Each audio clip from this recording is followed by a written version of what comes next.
turabishimiye umwami Imana, dushimira ko uri munsi nawe, turashimira ko uri munsi, dushimira ko twateguye ibyishimo uyu munsi, uzabane natwe mu biti bitangira, uzabane natwe mu bintu byose, uzaduhe kubana karamata, uhereye none kugeza umusaza kudutorera, umwami Imana turabishimiye, tunejejwe no kuba abanyazi kuri uyu munsi, mu izina rya Yesu Kristo wacu.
Hallelujah. Hallelujah. Hallelujah.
Jeannette mu bibi no mu byiza muzakomeza kubana.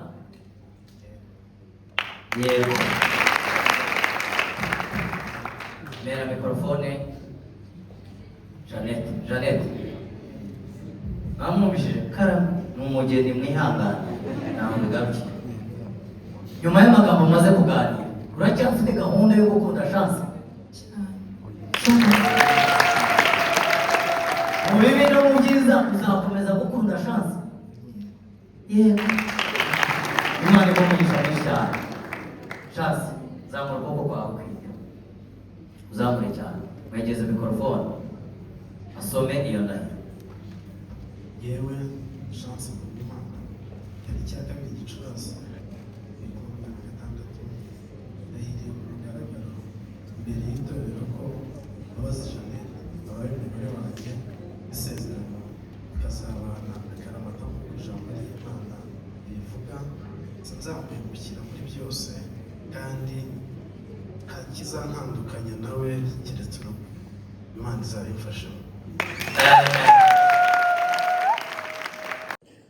Mwegereze mikrofone.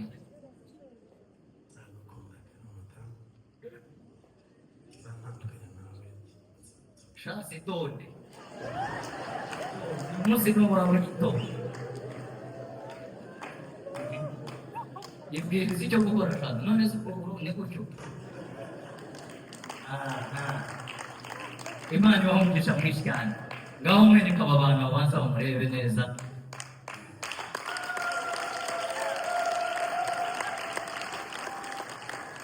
Data mu izina rya Yesu Kristo, izi mpeta ni ikimenyetso, ntabwo arizo zubaka urugo, ariko ni ikimenyetso cy'uko urukundo